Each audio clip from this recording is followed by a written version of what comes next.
नमस्कार, मैं SN Singh BPSC PT current affairs के इस क्लास में आप सबका स्वागत है।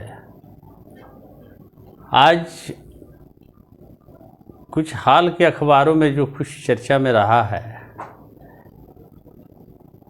उसका हम जिक्र करेंगे और उसमें यह भी जिक्र करेंगे कि वो बिहार से रिलेटेड क्या क्या चीज़ बहुत हाईलाइट रहा है, या भारत के संदर्भ में भी एक दो टॉपिक देखेंगे। तो सबसे पहले कि आजकल के अखबारों में देखे होंगे कि एक शब्द बहुत चर्चा में चल रहा है आजकल, आर्थिक अपराध इकाई, इकोनॉमिक ऑफेंस यूनिट, जिसको बिहार सरकार ने 2012 में बनाया था भ्रष्टाचार पर निगरानी रखने के लिए। और जिस तरीके से हाल के दिनों में लोक सेवकों पर कार्रवाई हो रही है, उनकी अवैध संपत्ति जब्त की जा रही है, तो उतना डिटेल की बात नहीं करेंगे कि किनके किनके खिलाफ हो रहा है।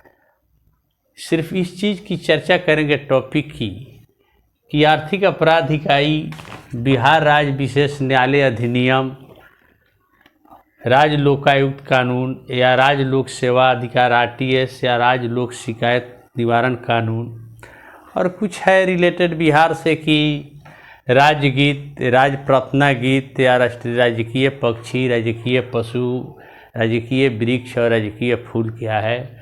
और 17 सितंबर एक दिन बताए थे हम कि इस तरह बिहार का भी अपना दिवस होता है। तो जिस तरीके से भगवान विश्वकर्मा की जयंती मनाया गया 17 सितंबर को, तो बिहार सरकार इसको मनाती है श्रम कल्याण दिवस के रूप में।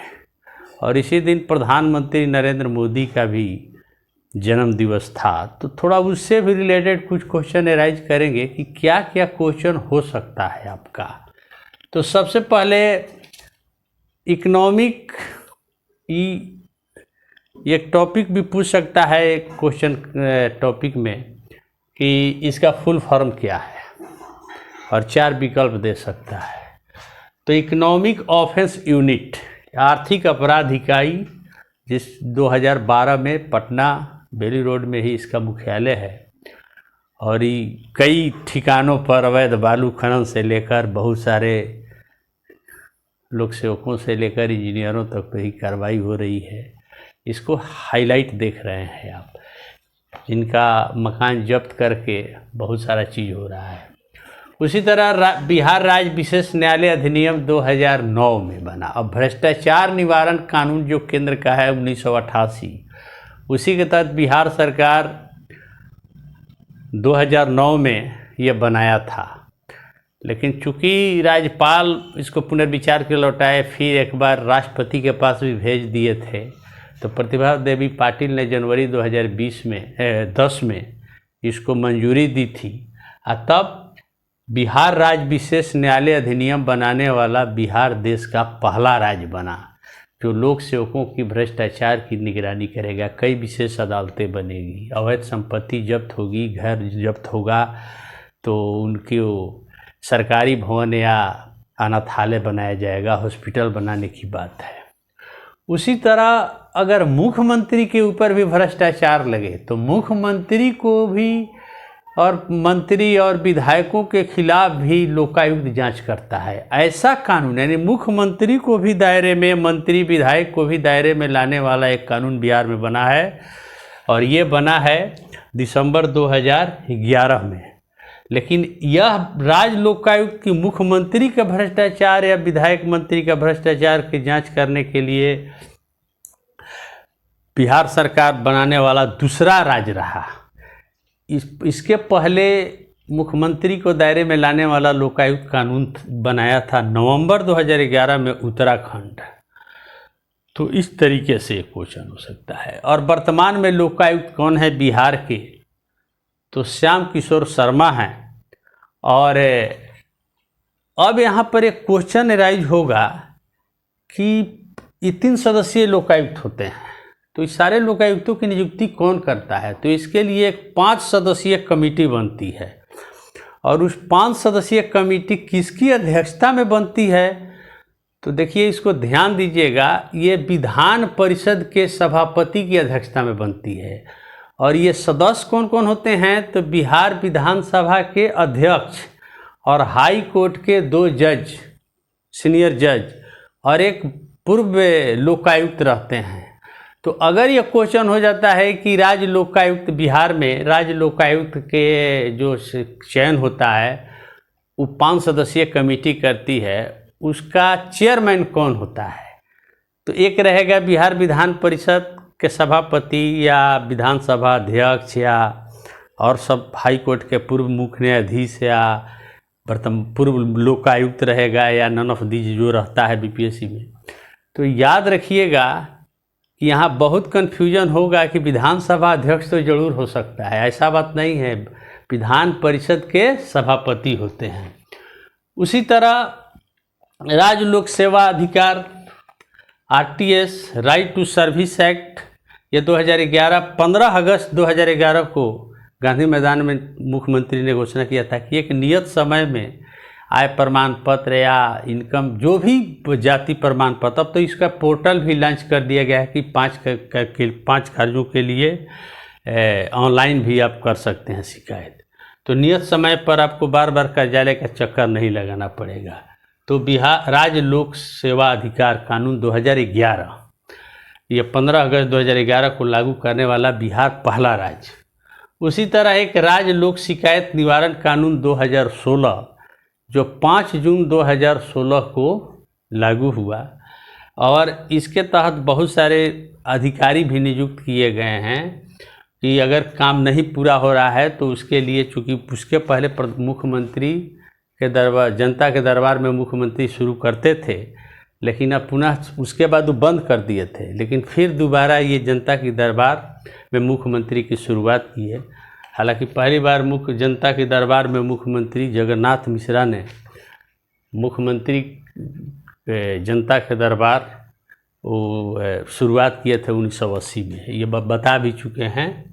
तो इस तरह राज्य लोक शिकायत निवारण कानून 2016 5 जून 2016 को लागू हुआ, लेकिन चूँकि कुछ ऐसा फीडबैक मिला इनको, मुख्यमंत्री को, कि कुछ दिक्कतें आ रही है, इसीलिए पुनः 12 जुलाई से पुनः मुख्यमंत्री जनता दरबार की शुरुआत की है। तो इस तरीके से अब बिहार में जब बिहार दिवस की बात हो रही थी तो उसी समय ये चर्चा आया कि राजगीत भी होना चाहिए। तो एक कंपटीशन किया गया, तो आरा के साहित्यकार सत्यनारायण लाल मेरे भारत का कंठाहार नाम से राजगीत लिखे थे, उन्हीं को चुना गया था, तो उसी को राजगीत के रूप में, तो इसके लेखक जो हैं सत्यनारायण लाल। उसी प्रकार एक राज प्रार्थना गीत है, उसको मुजफ्फरपुर के एम.आर. चिश्ती का चयन हुआ था, तो राज का प्रार्थना गीत लिखे एच.आर. चिश्ती। उसी प्रकार राजकीय पक्षी क्या है? तो अब गोरैया है, जो स्पैरो कहा जाता है। अब यहाँ पर एक और चीज़ हो जाएगा कि किस राज्य का और भी गोरैया पक्षी है राजकीय पक्षी, तो वह है दिल्ली का। उसी प्रकार राजकीय पशु क्या है? तो जानते हैं कि बैल विलुप्त होते जा रहे हैं, तो राजकीय पशु बैल को घोषित किया गया। उसी प्रकार राजकीय वृक्ष पीपल है और राजकीय फूल गेंदा को बनाया गया। तो इस तरीके से बात है। उसी तरह 17 सितंबर को कल जो चर्चा में आया था कि भगवान श्री विश्वकर्मा की जयंती है, उस दिन 2 चीज़ बहुत चर्चा में हाईलाइट था। एक था कि बिहार सरकार इसको राज्य श्रम कल्याण दिवस के रूप में मनाती है। तो आप जानते हैं कि कोविड महामारी के समय में भी बिहार सरकार ने बहुत सारा काम किया था और श्रमिकों के लिए, और कोविड महाश्रम एक पोर्टल भी है केंद्र और राज्य का, और उसमें असंगठित कामगारों को जो फंसे हुए थे बाहर, उनके लिए बिहार पहला राज्य था जो 1000 रुपया डीबीटी के माध्यम से पहुंचवाया था। इसके अलावा अगर विकल्प रहता है कि बिहार सरकार का क्या क्या रहेगा, तो बाहर फंसे मजदूरों को 1000 रुपया दिया। उसके बाद सामुदायिक रसोई योजना भी शुरुआत की। कोविड से मृत व्यक्ति को परिवार को 4 लाख रुपया ही देता है बिहार सरकार, जबकि सुप्रीम कोर्ट केंद्र सरकार को देने से इनकार करवा दिया था और इस तरीके से खारिज कर दिया था, केंद्र नहीं देना चाहता है लेकिन बिहार 4 लाख देता है। उसी प्रकार अनाथ बच्चों के लिए बाल सहायता योजना शुरू हुआ। मान लीजिए 4 विकल्प बना दिया और ये सब विकल्प भी रहेगा और एक और विकल्प रहेगा जो बिहार का नहीं है, माता दुलारी योजना, कोविड से अनाथ बच्चे, तो ये छत्तीसगढ़ सरकार के द्वारा किया गया है। उसी तरीके से टीकाकरण की भी बात हो रही है हाल के दिनों में कि देश की आज़ादी की 75वीं वर्षगांठ पर 75 करोड़ टीका भारत में लग गया।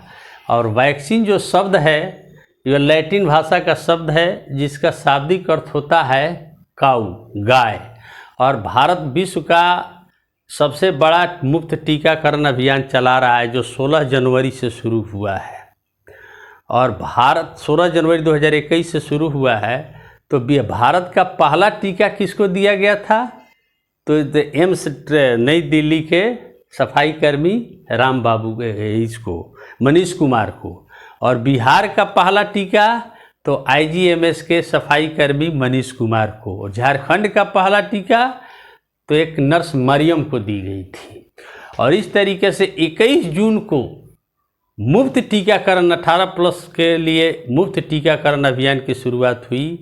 और 13 सितंबर, ये याद रखना पड़ेगा, 13 सितंबर को भारत 75 करोड़ लोगों को टीका दे चुका था और बिहार में करीब करीब 4 करोड़ 62 लाख से अधिक लोगों को टीका दिया गया। उसी में अब प्रधानमंत्री नरेंद्र मोदी के से भी रिलेटेड क्वेश्चन की बात हो सकती है। और प्रधानमंत्री से रिलेटेड क्वेश्चन क्या हो सकता है, क्योंकि उनके लिए भी बहुत सारा राज्यों ने कार्य किया और टीकाकरण अभियान बिहार सरकार ने भी शुरू किया, जिसको लेकर बड़ी राजनीति भी हुई थी, उससे मतलब नहीं है। हमको देखना है कि क्वेश्चन उससे क्या बन सकता है। तो देश के वे कवें प्रधानमंत्री हैं, तो देश के वे 15वें प्रधानमंत्री हैं, प्रधानमंत्री नरेंद्र मोदी, और इनका 71वां जन्म दिवस था। लेकिन ये शपथ पहली बार कब लिए थे प्रधानमंत्री के रूप में? तो 26 मई 2014 को। और तब एक क्वेश्चन हो सकता है कि आज़ादी के बाद जन्म लेने वाले निम्नलिखित में से कौन PM हैं? और रहेगा विकल्प राजीव गांधी, नरेंद्र मोदी, इंद्र कुमार गुजराल, VP सिंह, इनमें से कोई नहीं है एक से अधिक। अब यहाँ पर कन्फ्यूजन शुरू हो जा सकता है, लेकिन मात्र इसमें एक हैं, नरेंद्र मोदी।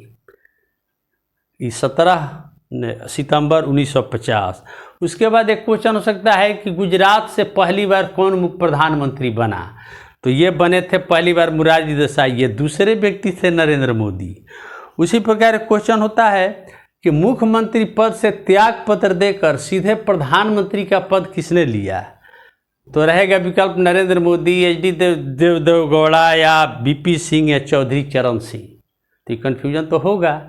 तो ये किए थे पहले HD देवगौड़ा, कर्नाटक के मुख्यमंत्री से त्याग पद दे के वे प्रधानमंत्री बने थे। और प्रधानमंत्री नरेंद्र मोदी भी मुख्यमंत्री का पद त्याग करके, तो ये दूसरे प्रधानमंत्री हुए नरेंद्र मोदी, पहले थे HD देवगौड़ा। उसी प्रकार एक क्वेश्चन हो सकता है कि पूर्व में जो मुख्यमंत्री रहे हैं वैसे कितने व्यक्ति प्रधानमंत्री बने हैं देश के? तो 6 बने हैं, नरेंद्र मोदी को लेकर 6 बने हैं। पहले मोरारजी देसाई एक हैं, चरण सिंह हैं, PV नरसिंह राव हैं, VP सिंह हैं, HD देवगौड़ा हैं और नरेंद्र मोदी हैं। यानी चरण सिंह, मोरारजी देसाई, PV नरसिंह राव, उसके पहले VP Singh, PV Narasimha Rao, HD Deve Gowda और नरेंद्र मोदी, 6 लोग बने हैं जो पूर्व में प्रधान मुख्यमंत्री भी रह चुके थे। उसी प्रकार एक जनरल बिहार से क्वेश्चन हो सकता है कि ऐसे व्यक्ति जो राष्ट्रपति बनने के पहले बिहार के राज्यपाल रहे। अब विकल्प रहेगा रामनाथ कोविंद, बीबी गिरी, जाकिर हुसैन और नीलम, और कोई भी, शंकर दयाल शर्मा। तो यहाँ कन्फ्यूजन मत कीजिएगा, क्योंकि रामनाथ कोविंद दूसरे व्यक्ति हैं बिहार पूर्व राज्यपाल। इसके पहले डॉक्टर जाकिर हुसैन भी राष्ट्रपति बने थे जो पूर्व में बिहार के राज्यपाल रह चुके थे। यानी अब तक 2 राष्ट्रपति ऐसे हैं जो बिहार के राज्यपाल बने हुए हैं, राष्ट्रपति बने हुए हैं। तो एक हैं पहले डॉक्टर जाकिर हुसैन और दूसरे हैं रामनाथ कोविंद। उसी प्रकार नरेंद्र मोदी से रिलेटेड क्वेश्चन हो सकता है कि इनका गृह नगर, कभी कभी एग्जाम में पूछा जाता है, तो वडनगर गुजरात, और इनका संसदीय क्षेत्र चूँकि 2 जगह से खड़ा हुए थे एक बार, बड़ौदा और वाराणसी, तो वाराणसी ये आपसे हो सकता है, लेकिन कन्फ्यूजन हो सकता है। और जब वो मुख्यमंत्री थे तो पर्यावरण पर एक किताब लिखे थे जिसका नाम था कन्वीनियंट एक्शन, और एक बाद में प्रधानमंत्री बने तो एक किताब लिखे थे एग्जाम वॉरियर। तो इस तरीके से एक और चीज़ बिहार से रिलेटेड बता देते हैं कि बिहार में कितने जीआई टैग है, यानी जियोग्राफिकल इंडिकेशन, यानी इसकी स्थापना 1999 में हुई थी और इसका मुख्यालय चेन्नई में है। तो मगही पान है, जर्दालू आम है, मखाना है, सिलाव खाजा है, और सिलाव राजगीर के पास बिहार शरीफ में है, नालंदा के पास, वो जगह के खाजा बहुत प्रसिद्ध है। तो सिलाव नाम की कहानी यह है कि नालंदा विश्वविद्यालय जो प्राचीन काल में था उसके आचार्य थे शिलभद्र, उसी के नाम पर सिलाव ग्राम का नाम पड़ गया था। और इस तरीके से आज इतना ही, अपनी वाणी पर विराम लगाते हैं, फिर अगले क्लास में। नमस्कार।